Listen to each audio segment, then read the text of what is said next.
Good morning, everyone. I know you're clapping because we're not knee-deep in snow, which it's going to be 60 degrees tomorrow. As I wrote in the Star Tribune this morning, it's a Kansas City November. Thank you, Tim. And I want to thank not only Pastor Dan, but I want to thank Hurricane Tim Reckmeyer. He is a force of nature, and I admire his passion. And I warned him that we are going to clone him a few thousand times over. I'm actually in the process of writing a book with a minister in Pennsylvania who is the son of a coal miner. And so we're both approaching this subject from different perspectives. And I don't know if Jeff Braun is here from Bethany House, but we're writing a book which, God willing, will be out late next year. The tentative title is Caring for Creation, an Evangelical's Guide to Climate Change and a Healthy Future. So we'll see. I have no illusions. I feel like I'm swimming upstream most days. Let me tell you just a little bit about myself and my family. This is my oldest son, Walt, who plays a mean guitar, and he works at Cray Supercomputer in Seattle. He just got married up on Gull Lake a couple of weekends ago, so I was sweating out the forecast. What can possibly go wrong? An outdoor wedding in late October on Gull Lake up at Grandview Lodge. But everything worked out. My new daughter-in-law, Tracy, they both live in Seattle. My youngest son is a graduate of the Naval Academy. Brett, he flies helicopters for the Navy in the Pacific. My wife, Lori, my wife of 31 years, very patient woman, and I'm very lucky to be married to her. That's our dog, Leo, Cavalier King Charles Spaniel, who's also patient. I am an evangelical Christian. I was raised Lutheran, Baptist, and Presbyterian. My parents were always shopping for a better deal. But I'm a Christian. I'm also a Republican. Lo and behold, as a rule, I believe in my head and my heart that smaller, streamlined government is usually the better option. I'm an Eagle Scout. Please don't laugh. That's back when I had hair. And if it wasn't for a Weather Merit Badge, I might have a real job right now. And we're a military family. We favor Navy, especially when they play Army and football. And all these things together, coupled with the fact that I'm concerned, genuinely concerned about a rapidly changing climate and the implications for all of us and our families and our kids and our future grandkids. All of which collectively makes me an albino unicorn. Paul, did you hit your head? Were you standing too close to the Doppler? What is wrong with you? Well, I've had a 34-year career talking about the weather. It was a tropical storm in 1972, Agnes, that got me interested in meteorology. It flooded out my house. Most of the people on television talking about the weather were traumatized as kids by something. Something put the fear of God in them. A hurricane, a tornado, a blizzard, a flood. Nobody in their right mind wakes up and says, hey, I want to be on television, I want to be wrong much of the time, and I want to be wrong in public and have people second guess me everywhere I go. That sounds like a great gig. But I've been trying to connect the dots as a meteorologist, as a scientist, and my goal has been to try to make weather more accessible, more informative, more interesting for people, to share that sense of fascination. I wrote a book for Barnes & Noble, which came out in 2004, called Restless Skies. I'm also a serial entrepreneur. I'm on my 5th company. For me, my fascination is the intersection of meteorology and technology, and now climate change. An earlier team invented three-dimensional weather graphics, which we sold to TV stations around the world, sort of a Walt Disney approach to the weather. I was bored with my flat two-dimensional maps at KARE 11. So we went out, and after the third try, we were able to pull it off. Another company, Digital Cyclone, was the first to put an app on a cell phone back in 2001. We actually invented the whole notion of being able to check your phone and have Doppler radar and a weather report for your exact GPS location on the phone. My current company, Eris Weather, we focus on desktop and mobile applications. We have a number of Fortune 500 companies. Microsoft is a client, Netflix. They actually target ads on Netflix. They suggest which movies you might be interested in based on the weather, which is something I, in a million years, would not have thought of. And we're heavily into mobile applications. Everything is migrating to mobile. Just ask your kids. If it doesn't show up on the phone, it's not real. And so for me, intellectually, the notion of, instead of watching a weather channel, I want to create a unique weather channel for every man, woman, and child on their phone. Everybody sees something different based on their calendar, their commute, what they care about. That's the direction we are going. And in one slide, this will make Tim happy, in one slide I can prove to you that global warming is real.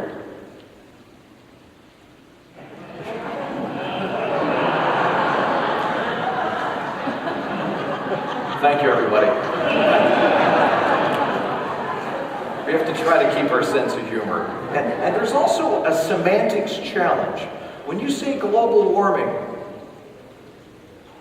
the implication is that it's warming everywhere simultaneously. Well, Paul, I was cold this morning. How can the planet be warming if I'm cold? Or climate change. Paul, the climate has always been changing since the creation, which is true. But this time, we are the volcano. We are the ones with our foot on the accelerator. And again, weather is what we all experience. We are hardwired. It's in our DNA to experience the weather. Weather is, will I need jackets or shorts today? Climate is the ratio of jackets to shorts in your bedroom closet.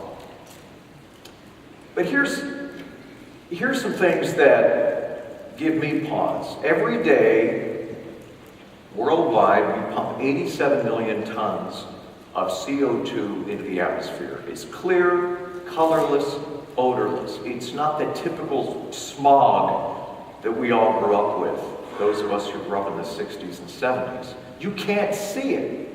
Out of sight, out of mind. That's 32 billion metric tons of CO2 worldwide every single year. And again, this is not in dispute. This is an observation. It's not a climate model, which a lot of people deride. Hey, you can't get the 7-day right. Why should I trust your 30-year forecast? CO2 emissions, you can see from 1751 to 2012. And again, my father, who escaped, he fled East Germany. He came to the United States as an exchange student, and staunch Reagan Republican, he said, actions have consequences. And yes, we have rights, and we have responsibilities. It's much more fun to focus on the rights. A little harder sometimes to get people to focus on their responsibilities. Every consumer who drives a gas-powered car, this is an average, emits about 15 tons of CO2 into the atmosphere every year. And again, if it wasn't for CO2, we wouldn't be here.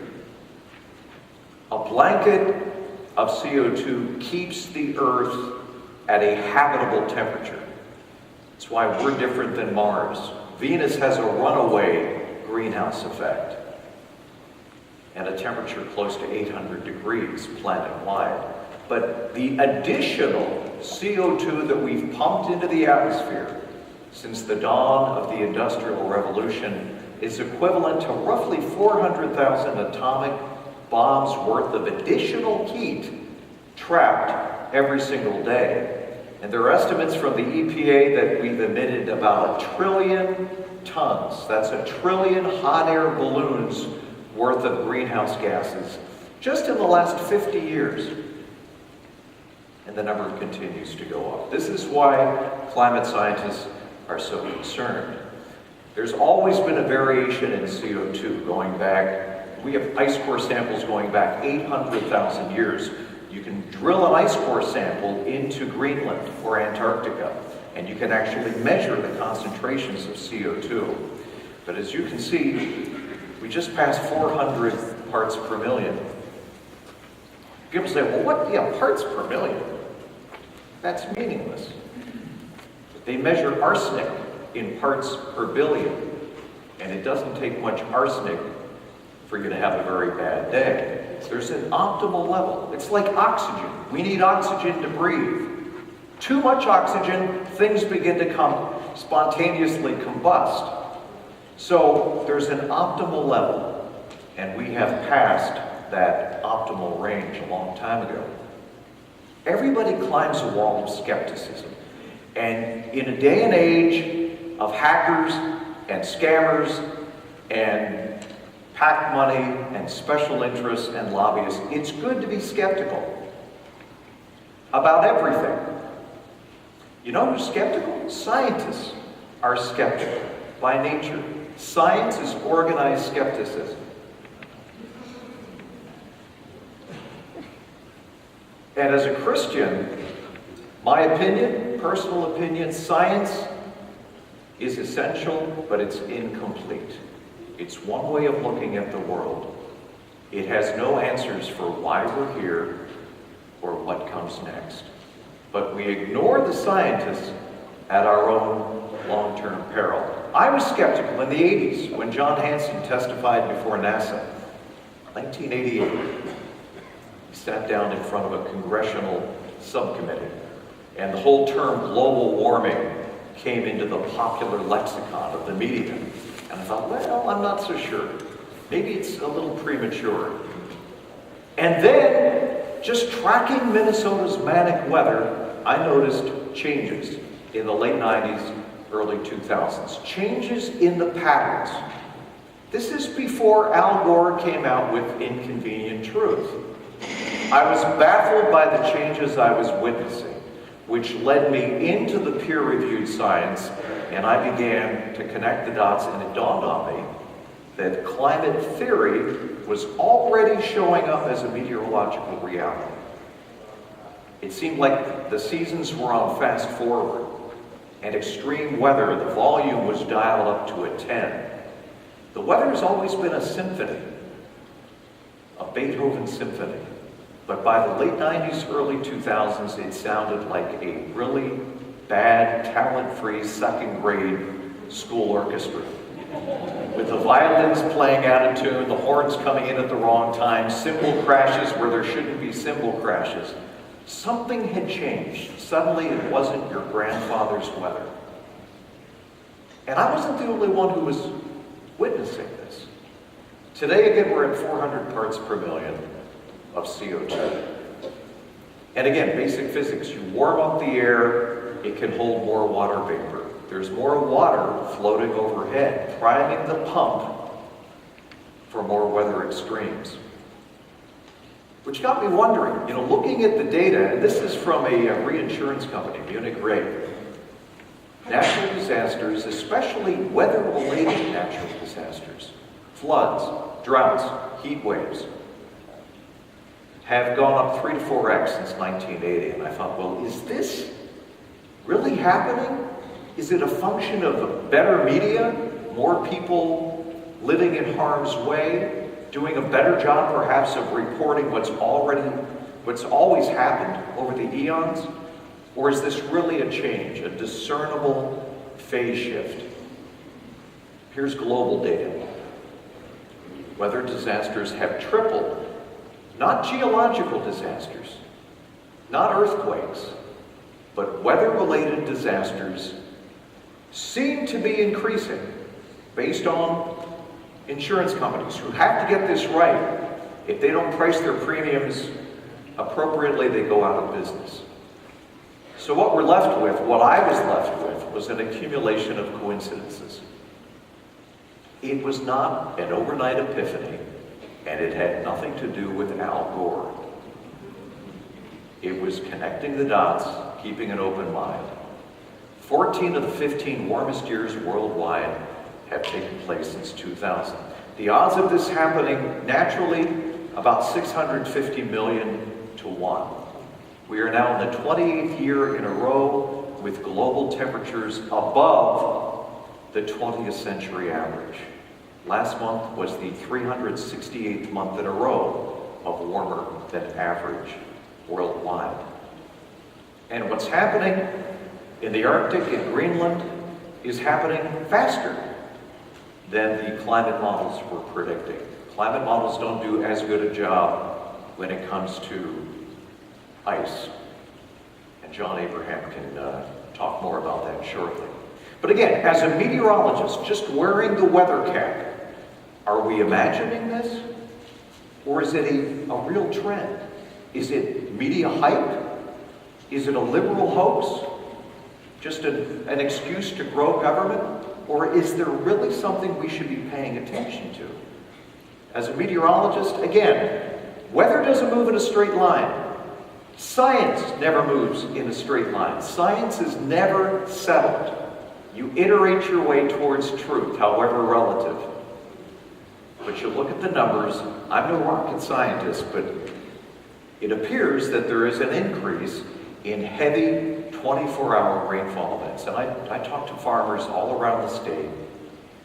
Some of them are afraid to use the term climate change, but to a person, they will tell you that things have changed in their fields. It's not the way they remember growing up.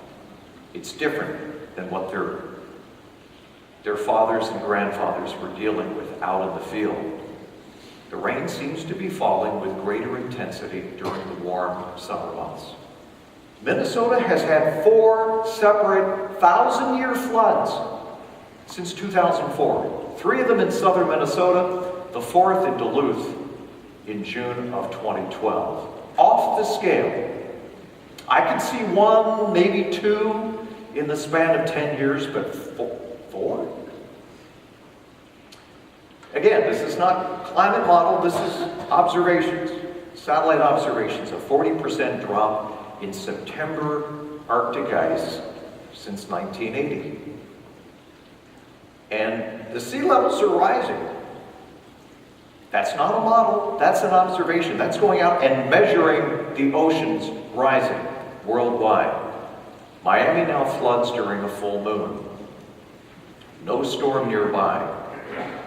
Blue sky overhead. No wind. King tides are now impacting Miami. And the implications for New Orleans, and for New York City, and for Minneapolis, and for Boston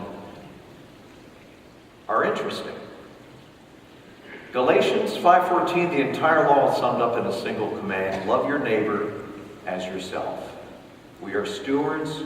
We have a moral obligation to care for not just our own family, but our extended family, all of God's children. 150 million people live within 3 feet of sea level. This is going to be more than a minor inconvenience. You warm up the atmosphere, you warm up the oceans, water levels rise. Again, that's not open to dispute. This year, a record year for tropical cyclones in the northern hemisphere. Fairly quiet in the Atlantic, although people in South Carolina would beg to differ, where they had 26 inches of rain in the span of 3 days. And I'm seeing some evidence that the jet stream is being impacted. Quite simply, it's warming faster at northern latitudes than it is at the equator. That affects the temperature differential, which affects wind speeds. We're seeing a wavier jet stream where the weather becomes locked. It becomes stuck for extended periods of time. And when the weather stalls, bad things happen. Much heavier rainfall amounts, or much deeper, more intense droughts and heat waves. More whiplash. And we're seeing that in Minnesota, the back and forth from drought to flood, back to drought. in really what is the blink of an eye. But here's a measure. Again, we can measure this with data. And I asked my skeptical friends, I said, is your mind made up or are you open to data? All the data, not just cherry-picked data which fits your narrative.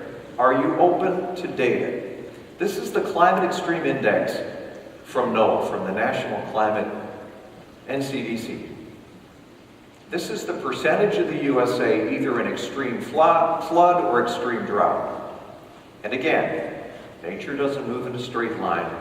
Is there a trend? I would argue that yes, there is a trend. We've gone from 15% during a typical year in flood or drought up closer to 30%. And here's the thing. This doesn't rest on one slender thread of evidence. There are multiple thumbprints of climate change, whether it's rising seas, the oceans becoming more acidic, melting ice in the Arctic, heavier rains falling in the summer, higher dew points. We're not seeing the volume of extreme cold that your parents dealt with, your grandparents. And most Minnesotans are just fine with that, right? Paul, shut your pie hole. You're telling me it's going to be warmer? Okay. And my personal belief, and John may disagree, I think climate change is going to be a net positive, at least in the short term, for Minnesota. All those people that escaped to Scottsdale or Naples or Fort Myers, many of them are coming back, for better or worse. We will make out relatively well compared to most of the planet. Pressures, stresses on agriculture and water supplies notwithstanding. We're going to need new tools, new technologies to deal with this new level of volatility. But here's the thing. For the first time ever, the warming is impacting both hemispheres, northern hemisphere and southern hemisphere, and there is no obvious astronomical trigger. The climate has always responded to forces. Changes in the Earth's orbit, changes in the amount of solar radiation reaching the Earth. This is the first thing that climate scientists looked at. CO2 is increasing, solar radiation has been holding steady. No, it's not the sun. Could it be volcanoes?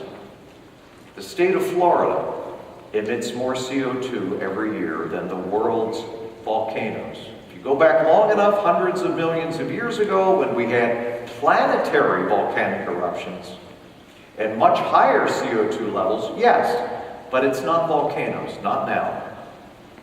92% of the additional warmth is going into the world's oceans. Professional skeptics will say, well, Paul, it really hasn't been any warming in the last 15 years if you look at the data. No. NOAA just revised their data set. Better data, more complete data. There has been no hiatus. There has been no slowdown. 3 to 4% of the warming goes into the atmosphere. The vast majority goes into the world's oceans. Some of that warmth now is coming back out. In 2015, the warmest year worldwide by a long shot, second only to 2014 as the warmest year worldwide. And then you have, and this is where people's eyes begin to glaze over, because you've got natural occurring phenomena like El Nino, a warming of the Pacific, you have La Nina, a cooling of the Pacific. You have these natural cycles superimposed on the broader trend, which can temporarily magnify or mask the warming. Kevin Trenberth at NCAR, a scientist, while you can't blame the whole event on climate change, many times there are aspects of what happened that were magnified by climate change. Even with the same weather event, the rain may be harder, the drought may be more intense, the heat waves more severe. Climate volatility is flavoring all weather now. And Dr. Trenberth goes on to say, all storms are 5 to 10% stronger, 5 to 10% wetter in terms of heavy rainfall. All storms. So the weather is the pond in which we live. You warm things up, there's more water floating overhead, more fuel to be able to spike the storms that would have formed anyway. We are flavoring all weather. And again, this gets back to the semantics challenge. Do we call it global warming? Is it climate change? What is it, Paul? Be specific. I prefer climate volatility resulting in more weather disruption, which doesn't exactly roll off the tongue, but that's what we're seeing in the data. People say, well, so what? We have much bigger problems today, Paul. We've got immigration reform, we've got health care, we have ISIS,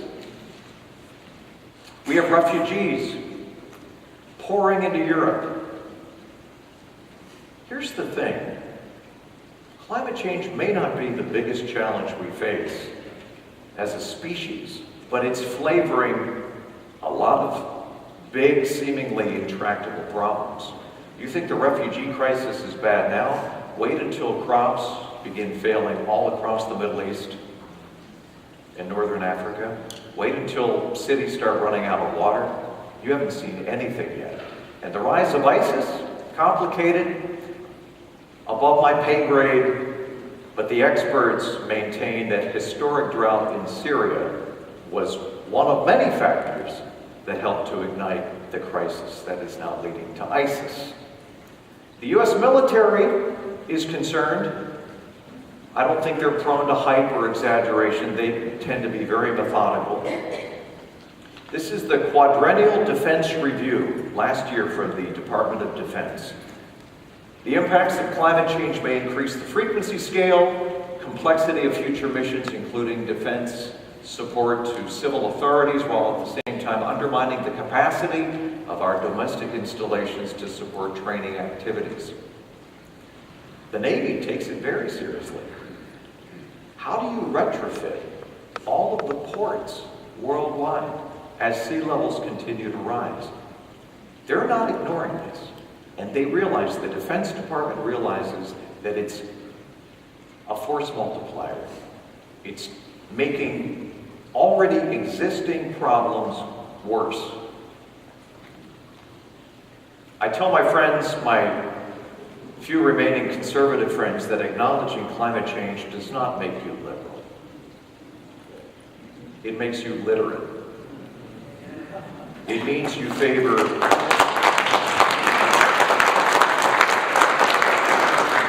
This baffles me. Because I acknowledge the science, somehow I'm an activist. Some of the Republicans around say, wow, he's an activist. An activist? Really? I'm looking at the data. I'm driven not by ideology, but by facts on the ground. 97% of peer-reviewed climate scientists agree. There is a consensus. 97%. It's actually probably closer to 99%. But again, if you take the time, and it requires some time and effort, in today's soundbite society, you're not going to get the information you need in 20 seconds of happy talk on television. You have to actually drill into the data. Take the time, invest the time. Thousands of scientists worldwide agree. It's warming, and it is most likely the result of CO2 from burning fossil fuels. And when people say, well, Paul, why don't you debate this more? Why don't we see more climate scientists like John Abraham debating this on Fox News or CNN or MSNBC? I tell them the truth. At this point, it's a little like going on TV and debating gravity, debating the Apollo moon landings. Do you respond to data or conspiracy theories?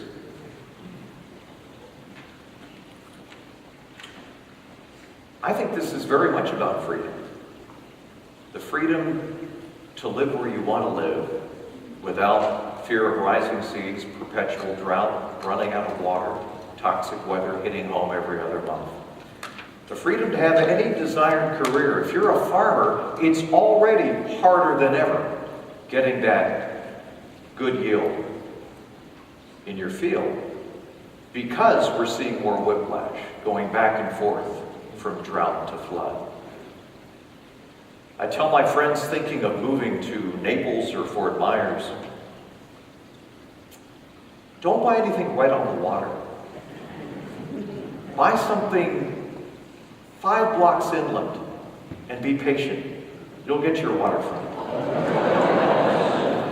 They don't like that. But it's true.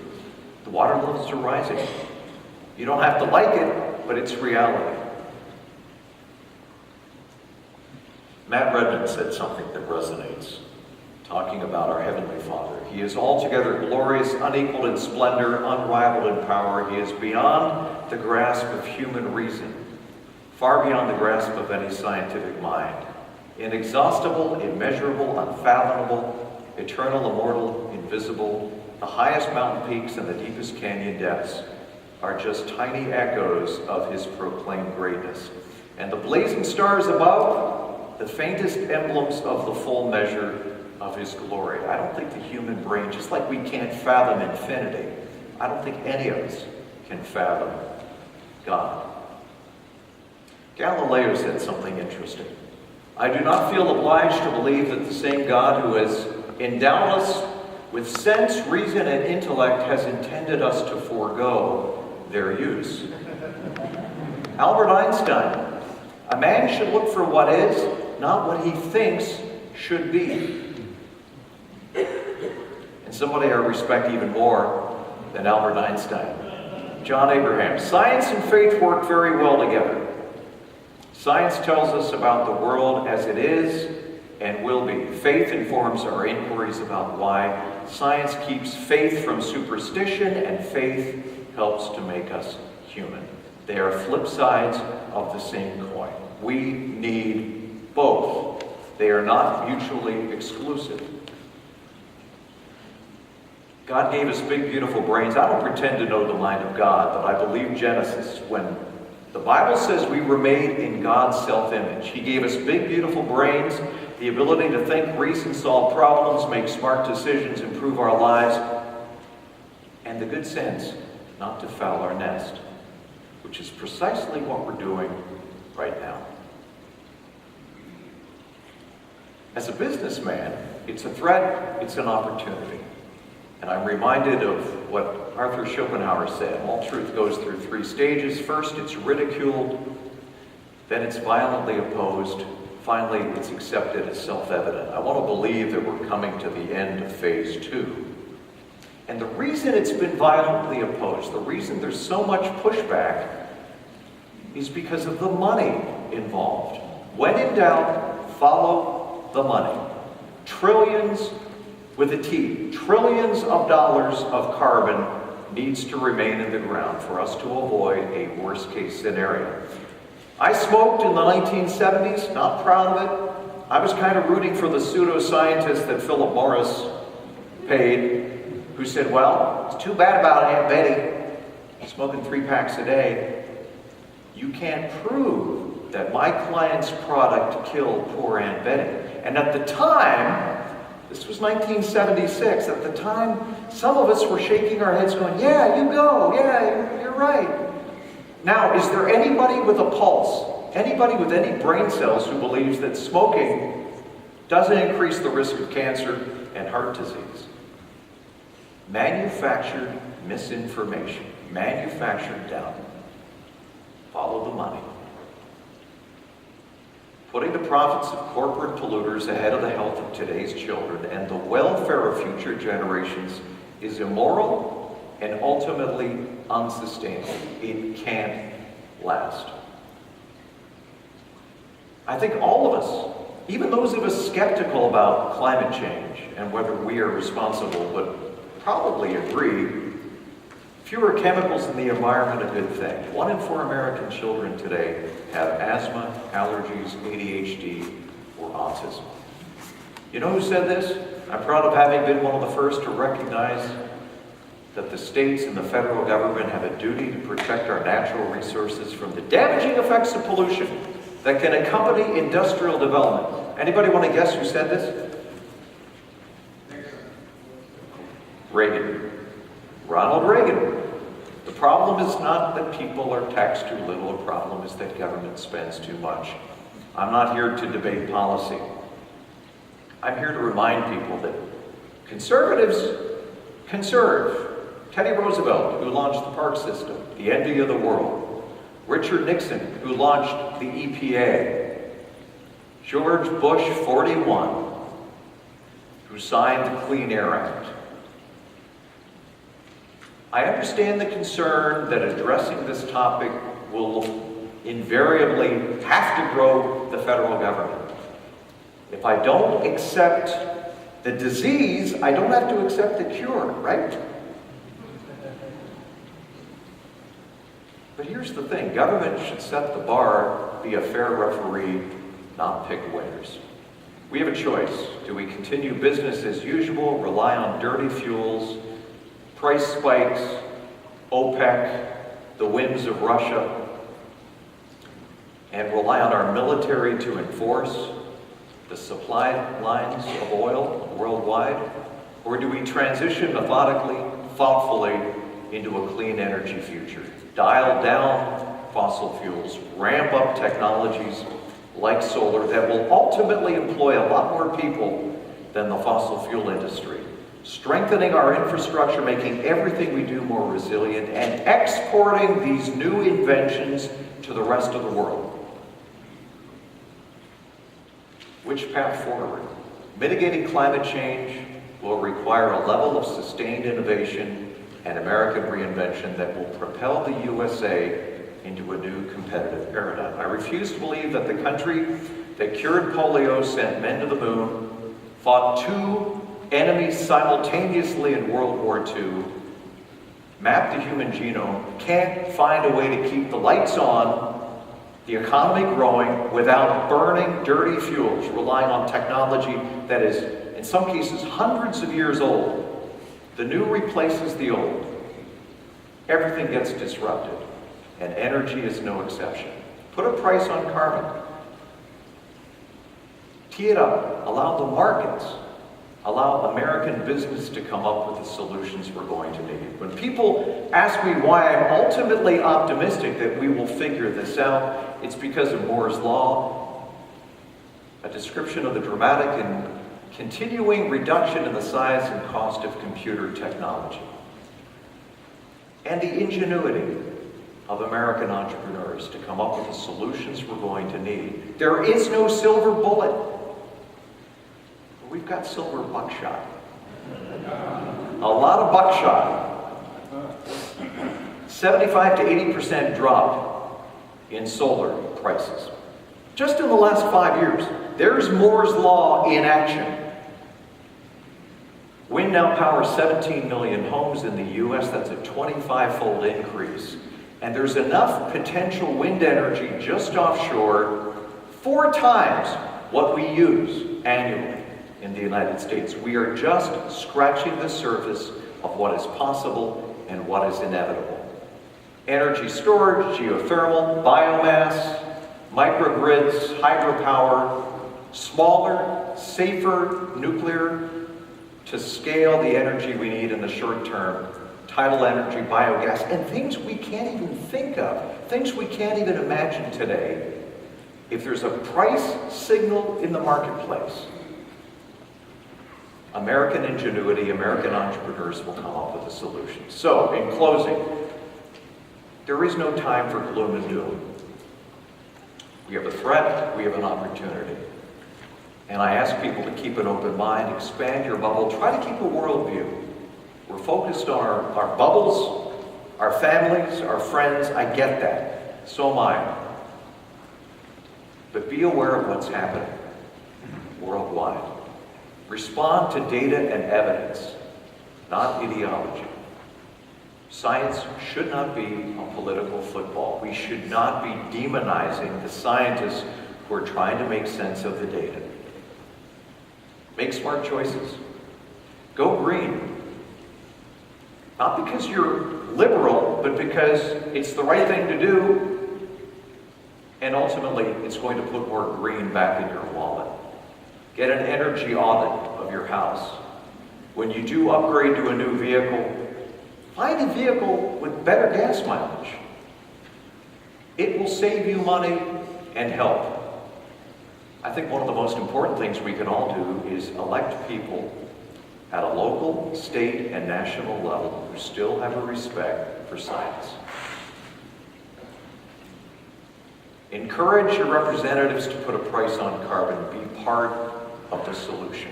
This is not about polar bears. This is about our kids.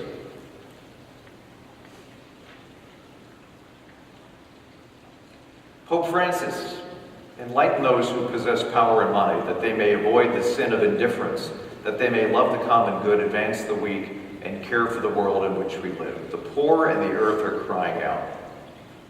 Leith Anderson is president of the National Association of Evangelicals. We need to move past debating and focus on the poorest of the poor, who are neither scientists nor politicians, but are the most affected by how we care for God's creation. We are called to be stewards. Luke 16:2, man has been appointed as a steward for the management of God's property. Ultimately, he will give account for his stewardship. We don't own anything. We lease everything on this planet. We are passing through. Billy Graham, my home is in heaven, I'm just traveling through this world. We have a moral, biblical obligation to treat this planet as the gift, the precious gift that it was. I don't really know what Jesus would say about this. I have a theory. I think he would smile. I think he would look out at the incomprehensible genius of his Father's creation. Psalm 24:1 says, the earth is the Lord's and all that is in it, the world, and those who live in it. For God has founded it on the seas and established it on the rivers. I think Jesus might say, did you protect my Father's home? Did you defend his children? All of them. What will we tell them?